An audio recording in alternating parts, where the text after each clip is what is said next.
بسم اللہ الرحمن الرحیم الحمد للہ رب العالمین والصلاة والسلام علی رسولہ الکریم محمد وعلی آلہ واصحابہ اجمعین اما بعد اعوذ باللہ من الشیطان الرجیم بسم اللہ الرحمن الرحیم ما اصاب من مصیبۃ الا بإذن اللہ ومن یؤمن باللہ یہدی قلبہ واللہ بکل شیء علیم وقال اللہ تبارک وتعالی وَلَنَبْلُوَنَّكُمْ بِشَيْءٍ مِّنَ الْخَوْفِ وَالْجُوعِ وَنَقْصٍ مِّنَ الْأَمْوَالِ وَالْأَنفُسِ وَالثَّمَرَاتِ وَبَشِّرِ الصَّابِرِينَ الَّذِينَ إِذَا أَصَابَتْهُمْ مُصِيبَةٌ قَالُوا إِنَّا لِلَّهِ وَإِنَّا إِلَيْهِ رَاجِعُونَ۔ محترم صدر اجلاس مولانا عبدالسلام صاحب سلفی حفظہ اللہ، مہمان ذی وقار فضیلت الدکتور عبدالقیوم بستوی حفظہ اللہ، ناظم اجلاس، اجلاس کے کنوینر، مجلس استقبالیہ کے اراکین اور ہمارے دیگر سامعین و سامعات، نوجوان ساتھیوں اور عزیز بچوں، جس موضوع پر مجھ کو آج کے اجلاس میں خطاب کرنے کا مکلف بنایا گیا ہے، وہ موضوع ہے ڈپریشن کا علاج اور مذہب اسلام۔ یعنی اسلام میں انسانی زندگی کے لیے، اس کو پرسکون بنانے کے لیے، اس کو الجھنوں سے اور ایسے ہی ڈپریشن سے، صدموں سے، غمی سے اور اس انداز کی چیزوں سے بچانے کے لیے اسلام نے کون سی خصوصیات کا اور محاسن کا اختیار کیا ہے۔ حقیقت یہ ہے کہ اسلام کیونکہ امن و سلامتی کا مذہب ہے، اسلام رحمت کا پیغام دینے والا مذہب ہے۔ رسول اکرم صلی اللہ علیہ وسلم کی بعثت، آپ کی تعلیمات، آپ کے ساتھیوں کی زندگی، صحابہ کرام کا اسوہ، قرآن مجید کا نزول اور رسول اکرم صلی اللہ علیہ وسلم کے فرمودات، آپ کی احادیث مبارکہ، آپ کے افعال، آپ کے اعمال، آپ کی تقاریر، آپ کی زندگی کا مکمل خلاصہ، یہ انسان کی اس رہنمائی کا دوسرا نام ہے جس کے نتیجے میں انسان کو امن و سلامتی ملتی ہے۔ اور یہ امن و سلامتی، یہ سکون، یہ اطمینان صرف دنیا کے ساتھ خاص نہیں ہے، بلکہ ان چیزوں کو اپنانے والے دنیا کے اندر بھی سکون حاصل کرتے ہیں، اور آخرت میں بھی اللہ رب العالمین کے فضل و کرم سے ان کو وہ زندگی عطا کی جائے گی، ان کے ایمان، ان کی توحید، ان کے اسلام اور اسلامی بنیادوں کو اپنانے کے نتیجے میں، جس کی وجہ سے یہ وہاں بھی بہاروں کی زندگی گزاریں گے، ان کو باغات ملیں گے، جنتیں ملیں گی اور پرسکون زندگی اللہ رب العالمین ان کو نوازے گا۔ تو اسلام سراپا رحمت ہے۔ اسلام جس حد تک انسان اپنی زندگی میں نافذ کرتا ہے، اس حد تک وہ پرسکون زندگی گزارتا ہے، اور جس حد تک وہ اسلام سے دور جاتا ہے، اسلامی تعلیمات کی مخالفت کرتا ہے، اسلام کو نظر انداز کرتا ہے، اسلام کو اپنی مرضی سے لے کر کے حقیقی اسلام سے الگ کرتا ہے، اور اسلام کی غلط تعبیرات یا اسلام کے بارے میں جو شبہات اہل کلام نے پیش کیے ہیں، ان کے اوپر اگر انسان عمل پیرا ہوتا ہے تو ایسی صورت میں وہ دنیا کے اندر بھی کہیں نہ کہیں خسارہ اور بے چینی اٹھاتا ہے، اور آخرت کی ناکامی، آخرت کا عذاب اور آخرت کی بے چینی یہ تو بہت زیادہ دردناک ہے۔ اس وجہ سے اگر صرف مسلمانوں کو نہیں بلکہ روئے زمین پر زندگی گزارنے والے ہر ذی شعور مخلوق کو، چاہے وہ انسان ہو، جنات ہوں یا کوئی دوسری مخلوق ہو جس کے بارے میں ہم کو علم نہیں ہے، جو بھی ذی شعور ہے اس کو امن و سکون کی زندگی اختیار کرنی ہے، تو ایسی صورت میں اس کے لیے ایک ہی حل ہے، وہ یہ ہے کہ وہ رسول اکرم صلی اللہ علیہ وسلم کا مطیع و فرمانبردار ہو جائے۔ وہ اسلام کی حقیقی تعلیمات کو اختیار کر لے، وہ قرآن و سنت کے اس تصور کو لے کر کے چلے جو تصور اب سے 1450 سال پہلے نبی آخر الزماں جناب محمد الرسول اللہ صلی اللہ علیہ وسلم نے ہمارے سامنے پیش کیا تھا، جس تصور کو صحابہ کرام نے نبی آخر الزماں کی صحبت اور ان کی تربیت میں رہ کر کے سیکھا تھا، وہی انسان کے لیے راہ نجات ہے، وہی کامیابی کا ذریعہ ہے، وہی بے چینی کو دور کرنے کا ذریعہ ہے، اور وہی امن و سکون اور اطمینان حاصل کرنے کا ذریعہ ہے۔ اس وجہ سے اگر ہم یہ کہیں کہ ایک مسلمان حقیقت میں اگر مسلمان بن جائے تو وہ کبھی بھی بے چینی کی جانب نہیں نکلتا، ہو سکتا ہے وقتی طور پر وہ اس چیز کا شکار ہو جائے،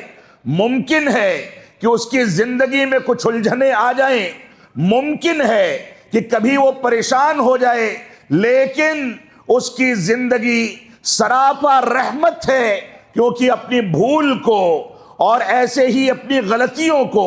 اپنی غلط پالیسی اور غلط فیصلوں کو وہ قرآن و سنت اور علماء حق کی رائے اور ان لوگوں کے مشوروں اور ان لوگوں کی رہنمائی کے نتیجے میں لے کر کے چلتا ہے، تو بالآخر وہ امن و سکون کی زندگی گزارتا ہے۔ اللہ کے نبی صلی اللہ علیہ وسلم نے اسی بنیاد پر ارشاد فرمایا، عجباً لامر المؤمن، مومن کا معاملہ عجیب و غریب ہے، ان نصابتہ سراء شکر، اگر اس کو کوئی خوشخبری لاحق ہوتی ہے، کوئی خوشی کی خبر ملتی ہے تو اللہ رب العالمین کا شکر گزار بنتا ہے، اللہ رب العالمین کا شکر گزار بنتا ہے، تو اس کی بنیاد پر اس کو اجر دیا جاتا ہے، ثواب سے نوازا جاتا ہے۔ وَإِن نَصَابَتْهُ ضَرَّاء صبر، اور اگر اس کو کوئی مشکل لاحق ہوتی ہے، کوئی پریشانی لاحق ہوتی ہے، دنیا کے اتار چڑھاؤ میں، دنیا کے ماحول میں کبھی آزمائشی مدت سے گزرتا ہے، تو ایسی صورت میں وہ صبر کرتا ہے، اور یہ صبر کرنا بھی اس کے لیے باعث اجر ہے۔ تو مومن کی زندگی ہمیشہ رحمت کی باعث ہے۔ تو آج کے اس خطاب میں اختصار کے ساتھ میں ڈپریشن پر تھوڑی سی گفتگو آپ کے سامنے کرنا چاہوں گا۔ میں نے ایک آیت کریمہ بلکہ 2 آیات آپ کے سامنے تلاوت کی، جس میں رب کائنات نے سورۃ التغابن کے اندر ارشاد فرمایا کہ وما اصاب من مصیبت الا باذن اللہ، اے لوگوں سنو، تم کو جو کچھ مشکلات لاحق ہوتی ہیں، جو کچھ پریشانیاں تم کو آ کر کے گھیر لیتی ہیں، جن مشکلات میں تم گرفتار ہوتے ہو، اس بات کو سمجھ لو کہ یہ رب کائنات کی اجازت اور رب کائنات کی مرضی کے بغیر نہیں ہو سکتی۔ اور اگر مومن کسی مشکل کا سامنا کرتا ہے، رب کائنات نے اس کو آزمایا ہے، اس کا امتحان لیا ہے، اور اس پر وہ صبر کرتا ہے، تو اس پر بھی اس کو اجر ملتا ہے۔ تو سب سے پہلی بات یہ ہے کہ آپ بڑی سے بڑی مشکل کا سامنا کریں، آپ ڈپریشن اور پریشانی کا شکار ہو جائیں، آپ کے اوپر مصائب کے پہاڑ ٹوٹنے لگے، تو بھی آپ کے دل میں یہ اعتقاد ہونا چاہیے، آپ کے ذہن و دماغ میں یہ عقیدہ اور اعتقاد ہونا چاہیے کہ ہر حالت میں آپ رب کائنات کی مرضی کے تحت زندگی گزار رہے ہیں۔ لہذا رب کائنات نے اور رسول اکرم صلی اللہ علیہ وسلم نے اور شریعت اسلامیہ نے ان مصائب کا جو حل آپ کے سامنے پیش کیا ہے، اسی طریقے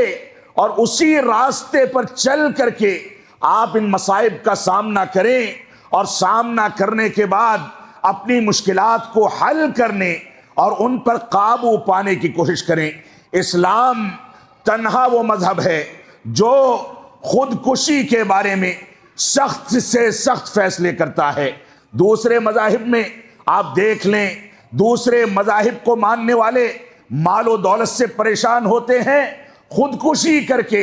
اپنے آپ کو ہلاک کر دیتے ہیں۔ دوسرے مذاہب کے ماننے والے دیکھتے ہیں کہ دنیا کے اندر ان کو کسی مشکل کا سامنا کرنا پڑتا ہے تو وہ فیصد اور وہ اوسط جو خودکشی کا ہے مسلمانوں کے بالمقابل ان کی زندگیوں میں یا ان کے ماحول میں کہیں زیادہ پایا جاتا ہے، جبکہ مسلمان کے اوپر اگر اس کے اندر اسلام و ایمان ہے اور کوئی مشکل آتی ہے تو وہ صبر و تحمل سے کام لیتا ہے، وہ اپنی تقدیر پر اعتماد کرتا ہے، اپنے آپ کو کوس کر کے رب کائنات کی جانب رجوع کرتا ہے۔ لیکن ایک بات کی جانب تنبیہ کر دینا میں ضروری سمجھتا ہوں کہ ہمارے اسلامی معاشرے میں، ہمارے مسلم معاشرے میں ایک بڑا المیہ جو بڑی تیزی کے ساتھ پنپ رہا ہے وہ یہ ہے کہ آپ اگر دنیا میں کامیاب ہوتے ہیں،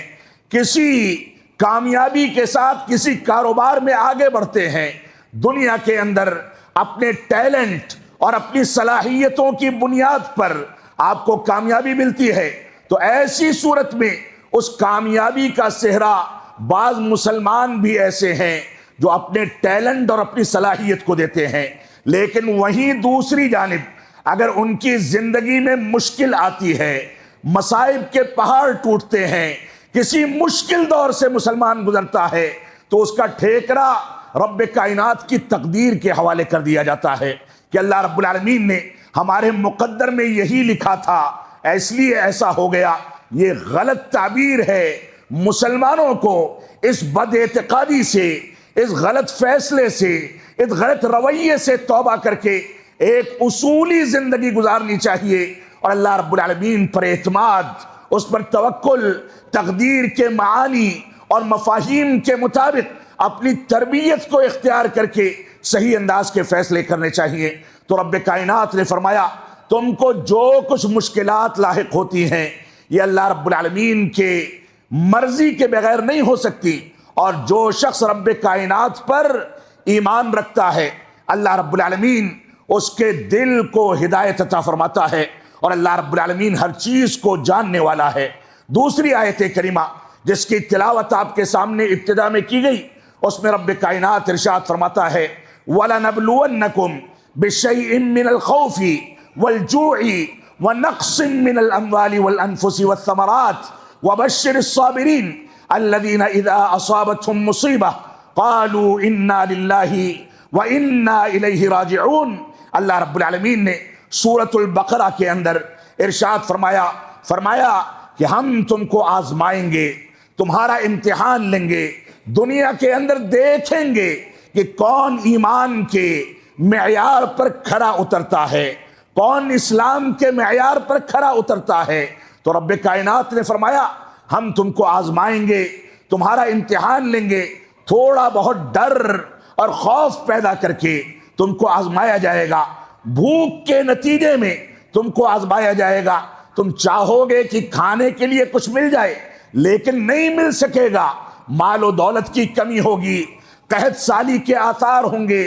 غلہ اور فواکہ اور کھانے پینے کے سامان مہیا کرنے میں مشکلات کا سامنا کرنا پڑے گا۔ اس سے بھی رب کائنات مومنوں کو آزماتا ہے۔ وَنَقْصٍ مِّنَ الْأَمْوَالِ وَالْأَنفُسِ وَالثَّمَرَاتِ، اور ایسے ہی رب کائنات نے فرمایا پھلوں کی کمی کے نتیجے میں، مال کے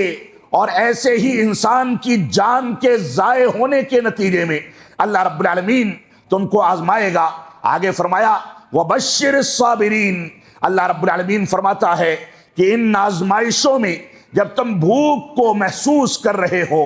کھانے پینے سے محروم کر دیے جاؤ یا وقتی طور پر اس سے دور ہو جاؤ، اور ایسے ہی تمہارے اوپر خوف طاری ہو اور تم معاشرے میں نکلنے سے گھبراتے ہو، ماحول خراب کر دیا جائے اور تمہارا مال،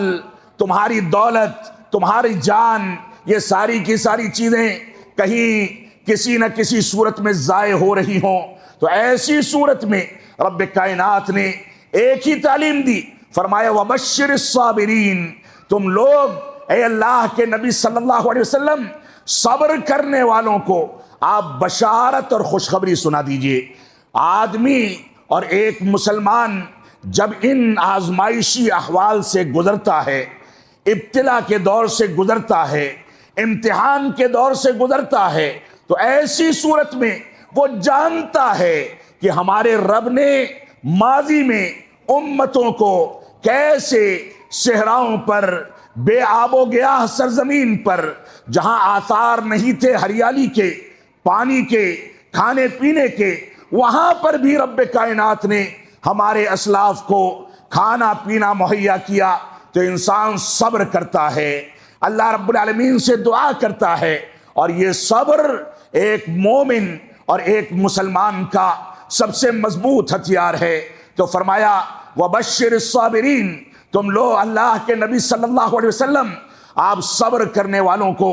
بشارت سنا دیجئے، الَّذِينَ اِذَا أَصَابَتْهُمْ مُصِیبَةٌ، جن لوگوں کو جب کوئی مصیبت اور تکلیف لاحق ہوتی ہے، کوئی پریشانی لاحق ہوتی ہے، قالوا، تو فوراً کہتے ہیں اِنَّا لِلَّهِ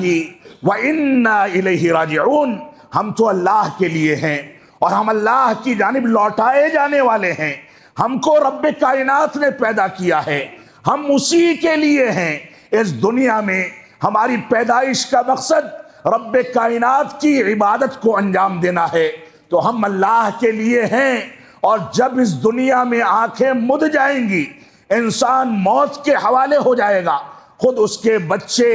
اس کے پریوار اور خاندان کے لوگ کندھا دے کر کے منو مٹی نیچے اس کو گاڑ دیں گے، وہ جانتے ہیں کہ یہ میرا باپ، یہ میرا دادا، یہ میرا چچا، یہ میرا بھائی، یہ میری بہن، یہ میری والدہ، یہ فلاں رشتہ دار، جانتے ہیں کہ ابھی جب اس کو منو مٹی نیچے دفن کیا جائے گا تو اس کی لاش سڑنے لگے گی، اس کو کیڑے لگ جائیں گے، فرشتے آ کر کے سوال کریں گے، وہ جانتا ہے، لیکن یہی دنیا کا دستور ہے۔ تو اللہ رب العالمین نے فرمایا جن لوگوں کو مصیبت لاحق ہوتی ہے وہ یہ کہتے ہیں کہ ہم رب کائنات کے ہیں، رب کائنات ہی کی جانب لوٹائے جائیں گے، اور اسی کی جانب ہر انسان کو لوٹ کر کے جانا ہے، وہاں حساب و کتاب ہونا ہے۔ تو مصیبتوں میں، ڈپریشن کی صورتحال میں انسان کو صبر و تحمل سے کام لینا ہے، اللہ رب العالمین کی جانب رجوع کرنا ہے۔ یہ ایک بہت بڑا المیہ ہے موجودہ دور کا، کہ آج کے دور میں مسلمانوں میں اور غیر مسلموں میں کسی حد تک اس کی کیفیت مسلمانوں کے اندر بھی منتقل ہو رہی ہے کہ اب مسلمان ڈپریشن، انزائٹی، صدمے اور ایسی بیماریوں کا شکار ہو رہا ہے جس کے نتیجے میں وہ دماغی توازن کھو دیتا ہے، جس کے نتیجے میں وہ خودکشی کی جانب اپنے قدم بڑھا لیتا ہے، جس کے نتیجے میں خاندانوں کو قتل کر دیا جاتا ہے۔ ایسے واقعات ہندوستان کی مختلف خطوں سے بار بار سامنے آ رہے ہیں، آپ اخبارات کو پڑھیں، نیوز کو سنیں تو بار بار یہ چیز سننے میں آتی ہے کہ بیٹے نے ماں باپ کو باندھ کر کے ذبح کر دیا، وجہ کیا تھی؟ مال و دولت کو ہڑپنا چاہتا تھا۔ ایسے واقعات کثرت کے ساتھ سامنے آ رہے ہیں کہ باپ بیٹے کو ذبح کر دیتا ہے، شوہر بیوی کو قتل کر دیتا ہے۔ یہ سارے کے سارے واقعات غیر فطری زندگی گزارنے، اسلام سے دوری اختیار کرنے اور سب کے بارے میں اپنے منہ کو کھلا رکھ کر کے سب کے مال کو ہڑپ کر لینے اور دنیا میں ذرا ذرا سی باتوں پر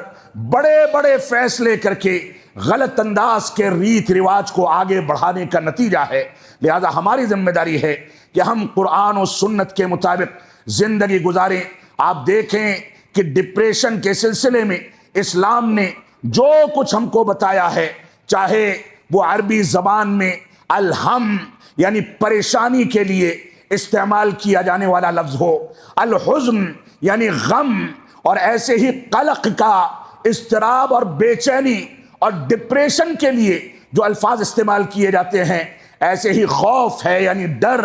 الیاس یعنی نا امیدی اور مایوسی، اور اس انداز کی مختلف اصطلاحات یا مختلف کلمات شریعت اسلامیہ کے اندر یا عربی زبان کے اندر استعمال کیے گئے ہیں، لیکن شریعت ان ساری کی ساری چیزوں سے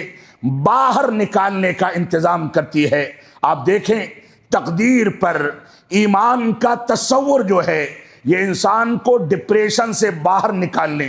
امن و سلامتی کے دائرے میں کھینچ کر کے لانے کا ایک بنیادی ذریعہ ہے۔ اللہ رب العالمین نے فرمایا وَأَن لَيْسَ لِلْإِنسَانِ إِلَّا مَا سَعَى، کہ انسان کے لیے وہی کچھ ہے جس کی وہ کوششیں کرتا ہے، جس کے لیے محنت و جستجو کرتا ہے۔ ایک طالب علم اگر اٹھ کر کے صبح امتحان دینے جانا چاہے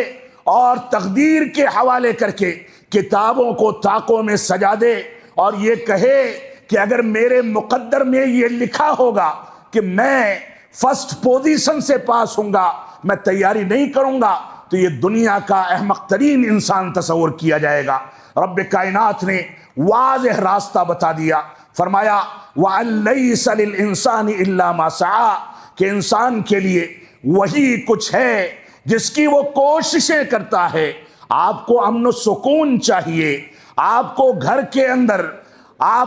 کے اندر آمدنی چاہیے، کھانے پینے کا انتظام کرنا ہے، آرام کے انتظامات کرنے ہیں، بچوں کو نان و نفقہ دینا ہے، بیوی کو سنبھالنا ہے، خاندانوں کو چلانا ہے، اچھی تعلیم حاصل کرنی ہے، صاف و ستھرا کھانے پینے کا انتظام کرنا ہے۔ تو آپ گھر میں بیٹھ کر کے اگر یہ سمجھیں کہ ہمارے مقدر میں روزی لکھی ہوگی تو مل جائے گی، معاف فرمائیں گے، یہ حماقت والی بات ہے۔ آپ کو کوشش کرنی ہوگی، دنیا کمانے کے لیے نکلنا ہوگا۔ اس کے بعد شریعت اسلامیہ نے آپ کے لیے راستے متعین کر دیے کہ کون سا راستہ حلال کمائی کا راستہ ہے، کون سا راستہ حرام کمائی کا راستہ ہے، کس راستے پر نکلنا جائز اور مشروع یا واجب ہے، اور کون سے راستے پر نکلنا حرام یا مکروہ یا ناجائز ہے۔ اس وجہ سے آپ کو علماء کی رہنمائی میں ان راستوں کی تعیین کرنی ہوگی۔ اللہ کے نبی صلی اللہ علیہ وسلم ارشاد فرماتے ہیں ان عظم الجزاء ما عظم البلاء، فرمایا کہ جزا اگر انسان کو نتیجہ اور ثواب اور رزلٹ بڑا چاہیے تو ایسی صورت میں وہ آزمائش کے دور سے، مشکلات کے دور سے گزرے گا، اس کو نشانہ بنایا جائے گا، اس کا استہزاء کیا جائے گا، اس پر آوازیں کسی جائیں گی۔ لیکن اگر انسان نے قرآن و سنت کی رہنمائی میں، اسلامی عقیدے کی رہنمائی میں، منہج صحابہ کی رہنمائی میں صحیح راستہ اختیار کیا ہے تو جتنی آزمائشوں کے دور سے گزرے گا اس کو نتائج اتنے زیادہ ملنے والے ہیں، اس کے نتائج اتنے زیادہ عظیم ہونے والے ہیں، اور دنیا میں کچھ ملے نہ ملے آخرت میں اس کو کامیابی یقیناً ملنے والی ہے۔ اس وجہ سے ہماری ذمہ داری یہ ہے کہ دنیا کے اندر اپنے ہدف اور اپنے مقاصد کو یہ سوچ کر کے نہ چھوڑ دیں کہ اس پر چلیں گے تو ایسا ہوگا ویسا ہوگا، اس پر چلیں گے تو لوگ ایسا کہیں گے ویسا کہیں گے۔ یہ سوچ کر کے ایک مومن اور مسلمان کسی ہدف اور مقصد سے پیچھے نہیں جاتا، بلکہ وہ پہلے اپنے مقاصد کو قرآن و سنت اور منہج سلف کی روشنی میں علماء کی نگرانی میں بیٹھ کر کے متعین کرتا ہے، اور اس کے بعد اس راستے پر نکلتا ہے، رب کائنات پر اعتماد کرتا ہے، اور رب کائنات اس راستے میں ہر قدم پر اس کا معاون اور اس کا ناصر ثابت ہوتا ہے۔ ہماری ذمہ داری ہے کہ ہم دنیا کے اندر ایک حوصلہ لے کر کے زندگی گزاریں۔ یہ ڈپریشن میں چلے جانا، لوگوں سے بات چیت کو چھوڑ دینا، تنہائی میں زندگی گزارنا، یہ بزدلوں کی علامت ہے، جو دنیا کا سامنا کرنے کی ہمت نہیں رکھتے، جو دنیا کی آنکھ میں آنکھ ملانے کی سکت نہیں رکھتے۔ وہ لوگ ایسے ہوتے ہیں کہ وہ تنہائی میں آنسو بہاتے ہیں، کمرہ بند کر کے دنیا سے قطع تعلق کر لیتے ہیں، خودکشی کے لیے وہ آگے بڑھتے ہیں۔ اور اس بات کو سمجھ لیں، یہ خودکشی یہ بھی بزدلی کی علامت ہے۔ ایک انسان بذات خود اپنی جان لیتا ہے، لیکن یہ ہمت والی بات نہیں ہے۔ اسی کیفیت میں اپنے اسالیب کو بدل کر کے اپنی زندگی کے مقاصد اور اہداف کو نیک بنا کر کے انسان اس ڈپریشن سے نکلے، آگے بڑھے، حوصلے کے ساتھ دنیا کا سامنا کرے، یہ ہمت والی بات ہے۔ لہذا صبر و تحمل یہ ڈپریشن کے خلاف سب سے زیادہ مضبوط ہتھیار ہے۔ ہماری ذمہ داری ہے کہ ہم دیکھیں کہ ہماری ماضی کی تاریخ کیسی رہی ہے۔ جو لوگ ڈپریشن کے، انزائٹی کے شکار ہو جاتے ہیں، جو الجھنوں کے شکار ہو جاتے ہیں، وہ دیکھیں کہ ہمارے نبی آخر الزماں نے کس انداز کی زندگی گزاری۔ آپ پیدا ہوئے تو یتیم پیدا ہوئے، چند برس کے تھے، آپ کی والدہ کا سایہ آپ کے اوپر سے اٹھ گیا۔ آپ دیکھیں کہ اللہ کے نبی صلی اللہ علیہ وسلم کا سارا خاندان آپ کا مخالف ہو گیا۔ شعب ابی طالب میں آپ کو محصور کیا گیا۔ محبوب ترین شہر مکہ مکرمہ سے ہجرت کرنے پر مجبور ہو گئے۔ اس کی جانب دیکھ کر کے للچائی نگاہوں سے بار بار کہتے تھے کہ میں تجھ کو چھوڑ کر کے جانے کی ہمت نہیں رکھتا، یہ امید نہیں رکھتا، لیکن میرے رب کا حکم ہے۔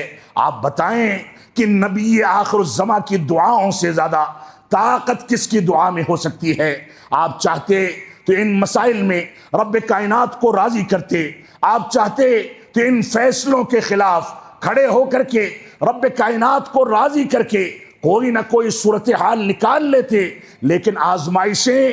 بڑے مقاصد کو انجام دینے والوں کے لیے بڑی ہوا کرتی ہیں۔ تو اللہ کے نبی صلی اللہ علیہ وسلم کی پوری زندگی انہی آزمائشوں سے تعبیر ہے۔ آپ کے بچوں کی بچپن ہی میں وفات ہو جاتی ہے، اس کا غم اپنی جگہ پر ہے۔ اکثر بیویوں کو اولاد نہیں ہوتی، اس کا قلق کہیں نہ کہیں ہو سکتا تھا، لیکن اللہ کے نبی صلی اللہ علیہ وسلم کی زندگی کے اہداف جتنے قوی تھے، جتنے دوررس تھے، جتنے مضبوط تھے، رب کائنات نے اسی طریقے سے آپ کو آزمایا۔ رب کائنات کا فرمان ہے لا تقنطوا من رحمت اللہ، اللہ رب العالمین کی رحمت سے مایوس نہ ہو۔ وہ آج تم کو کسی چیز سے محروم کرتا ہے، بہت ممکن ہے کہ یہ محرومی کسی بڑے انعام کا پیش خیمہ ہو، بہت ممکن ہے کہ آج اس نے کسی چیز سے محروم کر کے تم کو دوسری بڑی محرومی سے محفوظ کر دیا ہو۔ آج بہت ممکن ہے کہ رب کائنات نے تم کو وقتی طور پر ایک مایوسی کی زندگی گزارنے پر آمادہ کر دیا ہو یا تمہارے بارے میں فیصلہ کر دیا ہو، لیکن بہت ممکن ہے کہ اس سے بڑا کوئی خطرناک فیصلہ تم سے ٹال دیا گیا ہو، اس سے بڑی کوئی تقدیر تمہارے حق میں لکھ دی گئی ہو۔ لہذا رب کائنات کی تقدیر سے کبھی مایوس نہ ہوا کرو، یہ رب کائنات کا ہم کو حکم ہے۔ یہ ڈپریشن کا جو آج کے دور میں یہ ماحول چل رہا ہے، دنیاوی اغراض کے لیے پیدا ہونے والے جو اتار چڑھاؤ ہیں، دنیا کے اندر فائدہ کمانے کے لیے ہر جائز اور ناجائز کام کو انجام دینے کا انسان نے اپنی ذات کے لیے جو فیصلہ کر لیا ہے، اس کے نتیجے میں وہ آخرت کی فکر کو کنارے رکھتا ہے، رب کائنات کی رضامندی کو چھوڑ دیتا ہے، اور اس کے نتیجے میں وہ شیطانی ہتھ کنڈوں کا شکار ہوتے ہوتے دماغی توازن کو کھو دیتا ہے، ڈپریشن کا شکار ہو جاتا ہے، اس کا دماغ کام کرنا بند کر دیتا ہے۔ اس کے خیر خواہ اس کو کہتے ہیں کہ اس دروازے سے جاؤ، وہ پلٹ کر کے اس دروازے سے نکلتا ہے۔ اس کو خیر خواہ اس کو مشورہ دیتے ہیں کہ مسجدوں کو آباد کرو، رب کائنات کے آگے آنسو بہاؤ، وہ اس کو چھوڑ کر کے دنیاوی مٹر گستی میں اپنی زندگی کو تباہ کرتا ہے۔ تو یہ ڈپریشن دنیاوی مقاصد کی تکمیل کرنے میں اور دینی احکام و مسائل سے دوری اختیار کرنے، رب کائنات کی رضامندی کو کنارے کرنے کا نتیجہ ہے۔ اللہ رب العالمین کا فرمان ہے الا بذکر اللہ تطمئن القلوب، اے لوگو سنو، رب کائنات کے ذکر سے،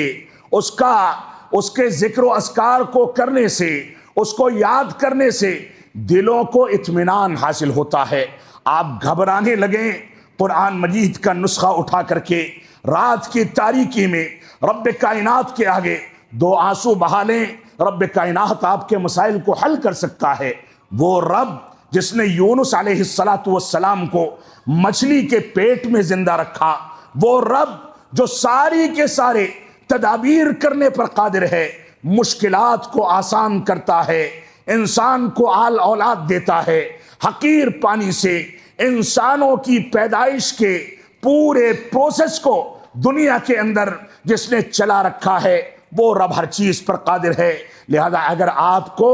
کوئی پریشانی ہے تو رب کائنات کے ذکر و اذکار کا سہارا لیں۔ اسلام حوصلہ افزائی کرنے اور ہمت دینے کا مذہب ہے۔ اسلام میت پر 3 دن سے زیادہ سوگ منانے سے روکتا ہے۔ یہ اس بات کی دلیل ہے کہ اسلام سوگ منانے کا، ماتم کرنے کا، غم اٹھانے کا مذہب نہیں ہے، بلکہ اسلام حوصلے کا مذہب ہے۔ اس وجہ سے ہماری ذمہ داری ہے کہ ان چیزوں کو سامنے رکھیں۔ اللہ کے نبی صلی اللہ علیہ وسلم کا فرمان ہے، انظروا الی من هو اسفل منکم، ان لوگوں کی جانب دیکھو جو تم سے کمتر ہیں دنیاوی معاملات میں۔ تمہارے پاس دونوں پیر ہے، لنگڑے کو دیکھ لو، تم ایک جوتا پہنتے ہو، اس شخص کو دیکھو جو دونوں پیروں سے محروم ہے۔ تمہارے پاس دونوں ہاتھ ہیں، اس شخص کو دیکھو جو ایک ہاتھ سے محروم کر دیا گیا۔ تم موٹر سائیکل پر چلتے ہو،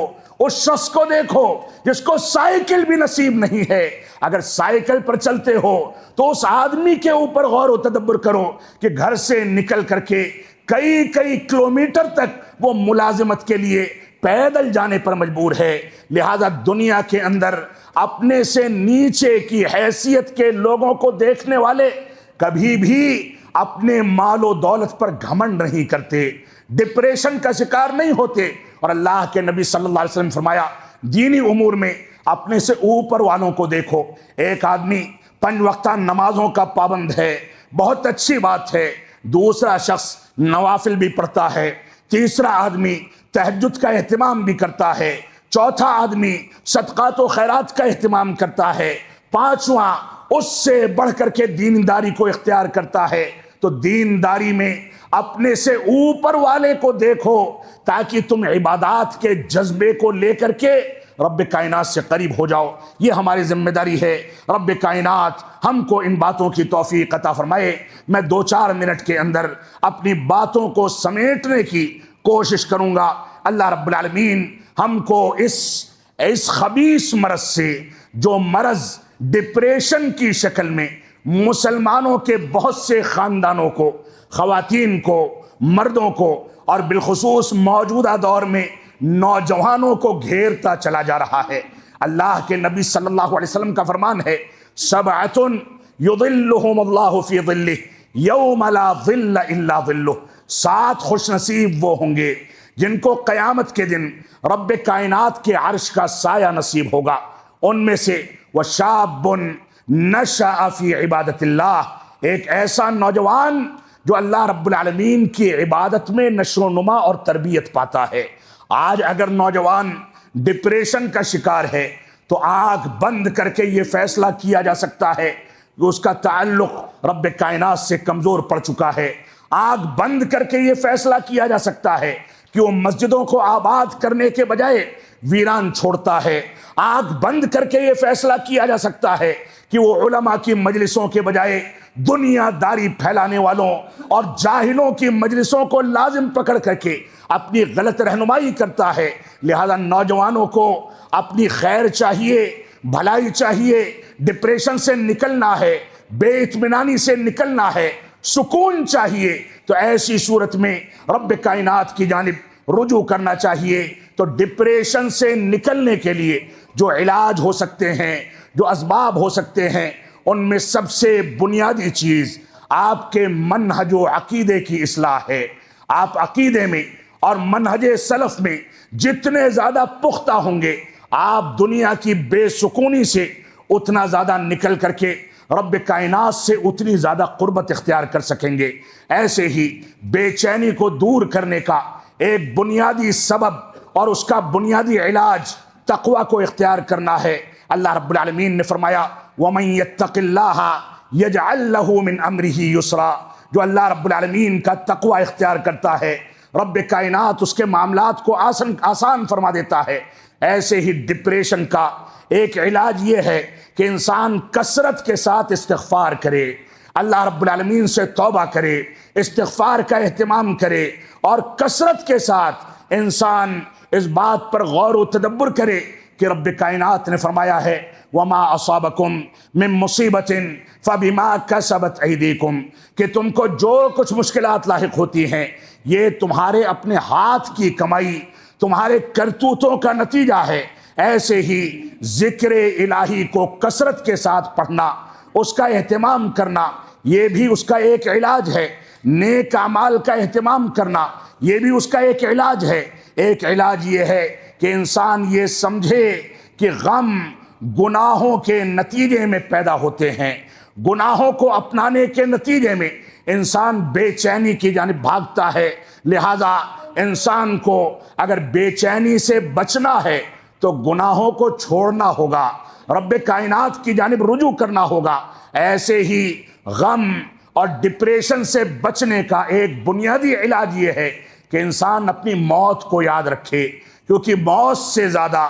بڑی مصیبت انسان کے لیے شخصی طور پر کوئی نہیں ہو سکتی۔ اللہ کے نبی صلی اللہ علیہ وسلم نے بعض روایات میں یہ فرمایا ہے کہ تم اس موت کو یاد کرتے رہا کرو۔ بعض روایتیں اگرچہ ضعیف ہیں لیکن دوسری روایتوں سے اس کے مفہوم کو صحیح قرار دیا جا سکتا ہے۔ وہ ابن عمر رضی اللہ تعالیٰ عنہما کی وہ روایت جس میں وہ کہتے ہیں کہ اللہ کے نبی صلی اللہ علیہ وسلم نے فرمایا کن فی الدنیا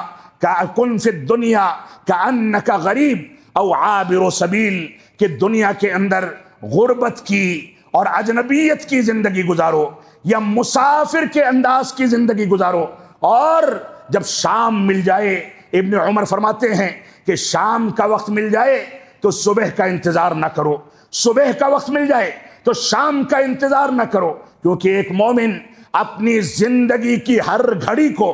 ہر لمحے کو اپنی زندگی کا آخری لمحہ سمجھتا ہے اور تبھی وہ کامیاب ہوتا ہے۔ اللہ کے نبی صلی اللہ علیہ وسلم نے ہم کو اس سے بچنے کا ایک طریقہ یہ بھی بتایا کہ اللہ رب العالمین سے مسلسل دعاؤں کا اہتمام کیا جائے، اللہ کے نبی صلی اللہ علیہ وسلم پر درود و سلام بھیجنے کا اہتمام کیا جائے، نماز پڑھنے کا اہتمام کیا جائے، کیونکہ سورۃ البقرہ میں رب کائنات نے ارشاد فرمایا یا ایھا الذین آمنوا استعینوا بالصبر والصلاۃ، اے ایمان والو نماز کے ذریعے اور صبر کے ذریعے اپنی مصیبتوں پر رب کائنات سے تعاون حاصل کیا کرو۔ ان اللہ مع الصابرین، اللہ رب العالمین صبر کرنے والوں کے ساتھ ہے۔ ایسے ہی ڈپریشن کا ایک علاج یہ ہے کہ انسان اللہ کی ظاہری اور باطنی نعمتوں کا اقرار کرے، اس پر شکر گزاری ادا کرے، کیونکہ رب کائنات کا فرمان ہے لئن شکرتم لازیدنکم، اگر تم شکر گزاری ادا کرو گے تو میں تم کو مزید نوازوں گا۔ اور موجودہ دور جو ناشکری کی انتہا کا دور ہے، موجودہ دور ہر معاشرے کے اندر آپ اس بات کا مشاہدہ کر سکتے ہیں کہ انسان سب سے پہلے اپنے محسن کو گالی دیتا ہے، اور مسلم معاشرے میں اور ہماری جماعت کے حلقوں میں اس بات کو کثرت کے ساتھ محسوس کیا جا سکتا ہے کہ جس انداز سے اپنے محسنین کے بارے میں سوشل میڈیا پر اپنی زبانوں کے ذریعے، اپنے قلم کے ذریعے، اپنی انگلیوں کے اشاروں کے ذریعے غلط انداز کی چیزیں پھیلائی جاتی ہیں، ہمارے بڑے ان کو نظر انداز کرتے ہیں، تو یہ سمجھا جاتا ہے کہ اس کی جانب سے رد عمل نہیں ہے، لہذا 2 قدم اور آگے بڑھ جاؤ۔ یہ ناشکراپن ہے۔ رسول اکرم صلی اللہ علیہ وسلم کا فرمان ہے جو لوگوں کی شکر گزاری ادا نہ کرے لم یشکر اللہ، وہ اللہ رب العالمین کا شکر گزار نہیں ہو سکتا۔ اور اس کا ایک بنیادی جو سبب اور علاج ہے جس کا تذکرہ ابتدا میں کیا گیا، وہ صبر و تحمل سے کام لینا۔ اللہ رب العالمین ہم کو اس انداز کی بیماریوں سے، اس انداز کے خدشات سے، اس انداز کی مصیبتوں سے، اس انداز کے وبال سے اور ان مصیبتوں سے محفوظ رہنے کے لیے قرآن و سنت کی جانب رجوع کرنے کی توفیق عطا فرمائے۔ ہم جب تک جئیں تب تک اسلام پر جئیں، جب ہمارا خاتمہ ہو تو ایمان پر ہو۔ بارک اللہ لنا ولکم فی القرآن المجید ونفعنی وإیاکم بالآیات والذکر الحمید، انہ تعالی جواد کریم ملک بر الرؤوف الرحیم۔